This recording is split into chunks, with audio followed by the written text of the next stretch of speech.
Hi friends, how are you all? ఈ వీడియోలో మీతో షేర్ చేసుకునేందుకు క్యాథెరీనా ఈవోస్ అవుట్రోస్ అనే మూవీ స్టోరీతో వచ్చేసాను. ప్లీజ్ నా ఎక్స్ప్లెనేషన్ విన్న తర్వాత నచ్చినట్లయితే ఒక లైక్, ఎలా అనిపించిందో కామెంట్ చేయండి. ఇక స్టోరీలోకి వెళ్తే, తనకి వచ్చిన హెచ్ఐవిని అందరికీ షేర్ చేయాలి అనుకొని క్యాథెరీనా ఏం చేసింది, చివరికి ఏం జరిగింది అనేది స్టోరీ. ఇంకా లాస్ట్లో ఉండే ట్విస్ట్ అయితే వేరే లెవెల్. ఇప్పుడు ఎక్స్ప్లెయిన్ చేయబోయే మూవీ టెలిగ్రామ్ ఛానల్లో అప్లోడ్ చేశాను. ఇంట్రెస్ట్ ఉంటే వెళ్ళి ఒక లుక్ వేయండి. ఇక ఏ మాత్రం లేట్ చేయకుండా స్టోరీలోకి వెళ్ళిపోదాం. లెట్స్ బిగిన్ ద గల్లీ మూవీ షో. ఓపెన్ చేస్తే ఈ అమ్మాయి పేరు క్యాథరీనా, వయసు 16. గత 3 రోజులుగా రూమ్ నుండి బయటకు రాకుండా, నిద్రపోకుండా తెగ బాధపడిపోతూ ఉంటుంది. ఎందుకంటే 3 డేస్ బ్యాక్ తన బ్లడ్ టెస్ట్ రిపోర్ట్లో తనకు హెచ్ఐవి పాజిటివ్ అని తేలింది. ఈ విషయాన్ని ఇంట్లో వారితో కానీ, ఫ్రెండ్స్తో కానీ చెప్పలేక ఒంటరిగా తనలో తానే కుమిలిపోతూ ఉంటుంది. ఇంకేముంది, జీవితం అయిపోయింది, ఇంకొన్ని రోజుల్లో ఈ అందం అడవి కాచిన వెన్నెలే అని బాధపడుతూ ఉంటుంది. నా ఫ్రెండ్స్ ఎవరూ ఇక నన్ను కలవరేమో అని ఆలోచిస్తూ సతమతమైపోతూ ఉంటుంది. అయితే కొంతమంది ఉంటారు, తమకి కష్టం వస్తే తెగ బాధపడిపోతూ ఉంటారు. కానీ ఆ కష్టం తమతో పాటు వేరే వారికి కూడా వచ్చిందనుకోండి, వారి బాధ కొంచెం తగ్గుతుంది. సేమ్ క్యాథరీనా కూడా ఇలా ఆలోచించే క్యారెక్టరే. మనం సంకనాకపోయినా పర్లేదు కానీ వేరే వాళ్ళు కూడా మనతో పాటు సంకనాకిపోవాలి.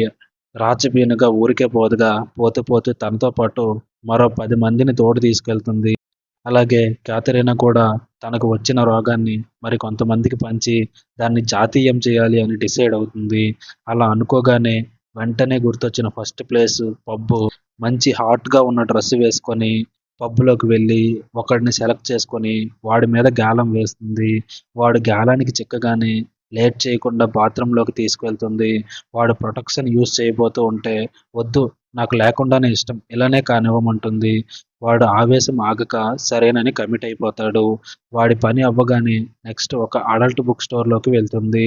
ఎందుకంటే కరువులో ఉన్నోళ్ళు ఉండేది అక్కడే కదా. ఎవడిని సెలెక్ట్ చేసుకుందాం అని చూస్తూ ఉంటే కరువు దేశానికి బ్రాండ్ అంబాసిడర్ అయిన ఒక ముసలోడు కనిపిస్తాడు. క్యాథరీనాకి ఏమాత్రం కష్టం కలిగించకుండా గాలం వేయకుండానే పడతాడు. అక్కడ నుండి ఎవరూ లేని ప్లేస్కి తీసుకువెళ్తుంది. అతడిని కూడా ప్రొటెక్షన్ యూజ్ చేయనివ్వకుండా మ్యాటర్ క్లోజ్ చేస్తుంది.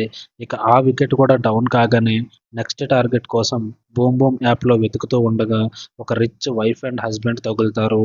వారికి గాలం వేస్తే సరిపోదు, వల వేయాలి అని. నాకు మగవారితో ఇదే ఫస్ట్ టైం అంటుంది. అది వినగానే ఆ వైఫ్ అండ్ హస్బెండ్ తెగ సంతోషపడిపోతారు. ముందు వెనక చూడకుండా వారితో పాటు తమ ఇంటికి తీసుకువెళ్తారు. ఇంకేముంది, వారిని కూడా ప్రొటెక్షన్ లేకుండా కమిట్ చేయించేస్తుంది. ఇక వారి వికెట్స్ కూడా డౌన్ చేశాక ఇంటికి వెళ్ళి పడుకుంటే క్యాథరీనా ఇంకా మనశ్శాంతిగా అనిపించదు. ఎందుకంటే కౌంట్ సరిపోలే. పాపకు ఈ సింగిల్ డిజిట్ అయితే నచ్చలేదు. ఇలా పబ్బులు, స్టోర్లు, యాపుల్లో వెతికితే లెక్క పెద్దగా పెరిగేది లేదు. ఎక్కువ మొత్తానికి జాతీయం చేయాలి అని చెప్పి ఆ నైట్ ఏకంగా రోడ్డు ఎక్కుతుంది. రోడ్డు మీద నిలబడి వచ్చిపోయే కార్లన్నీ ఆపడం మొదలెడుతుంది. ఫస్ట్ అటెంప్ట్‌లోనే ముగ్గురు తగులుతారు. ఆహా! మంచి బోని అనుకుంటుంది. ఇక వారు అయిపోగానే ఆ రాత్రంతా రోడ్డు మీదే నిలబడి తెల్లారే వరకు కార్లు ఆపుతూనే ఉంటుంది. దాంతో తన కౌంట్ కాస్త హాఫ్ సెంచరీ దాటేస్తుంది. అప్పుడు ఇంటికి వచ్చి పడుకుంటే మనసులో కొంచెం ప్రశాంతత వస్తుంది. దాంతో పాటు నిద్ర కూడా వస్తుంది. ఇక హ్యాపీగా కునుకు తీద్దామా అని కళ్ళు మూయబోతుంటే ఫోనొస్తుంది. ఇప్పుడు ఎవర్రా బాబు అనుకుంటూ లిఫ్ట్ చేస్తే మొన్న రిపోర్ట్ ఇచ్చిన మెడికల్ ల్యాబ్ నుండి కాల్ వస్తుంటుంది. వారు ముందుగా సారీ చెప్పి, మొన్న మీకు ఇచ్చిన రిపోర్ట్ మారింది, అందుకే మీ బ్లడ్‌ని మళ్ళీ టెస్ట్ చేశాము, మీకు ఎటువంటి డిసీజు లేదు, వన్స్ అగైన్ సారీ, మీకు కలిగిన అసౌకర్యానికి చింతిస్తున్నామని ఫోన్ పెట్టేస్తారు. That's it. అది వినగానే క్యాథరీనా ఫేస్‌లో ఎటువంటి రియాక్షన్ ఉండదు.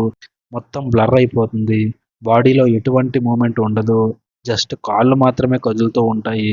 ఓపెన్ చేసిన విండో వైపుగా చూస్తూ ఉంటుంది. ఇక నెక్స్ట్ ఏం జరగబోతుందో మీరే ఇమాజిన్ చేసుకోండి. ఎందుకంటే అక్కడితో ఆ స్టోరీ ఎండ్ అవుతుంది. సో, ఈ స్టోరీ నుండి మనం తెలుసుకోవాల్సింది, తొందరపడి డెసిషన్ తీసుకోవడం అంత మంచిది కాదు. అట్ ద సేమ్ టైమ్ ఇది రియల్ ఇన్సిడెంట్స్‌ని బేస్ చేసుకొని తీసిన సినిమా. తమకు వచ్చిన దాన్ని కావాలనే వేరే వాళ్ళకి అంటించిన కేసెస్ వరల్డ్ వైడ్‌గా చాలానే ఉన్నాయి. So, be careful. స్ట్రేంజర్స్‌తో కక్కుర్తి పడకండి. వితౌట్ ప్రొటెక్షన్ కమిట్ కాకండి. That's all about our story. So I hope మీకు నా ఎక్స్ప్లెనేషన్ నచ్చింది అనుకుంటున్నాను. ప్లీజ్ నచ్చితే గనుక ఒక లైక్, ఎలా అనిపించిందో ఒక కామెంట్, కుదిరితే సబ్స్క్రైబ్ చేసుకొని బెల్ ఐకాన్ కూడా క్లిక్ చేసుకోండి. వెరీ వెరీ సూన్ మరొక ఇంట్రెస్టింగ్ వీడియోతో మళ్ళీ కలుద్దాం. అంతవరకు సెలవు.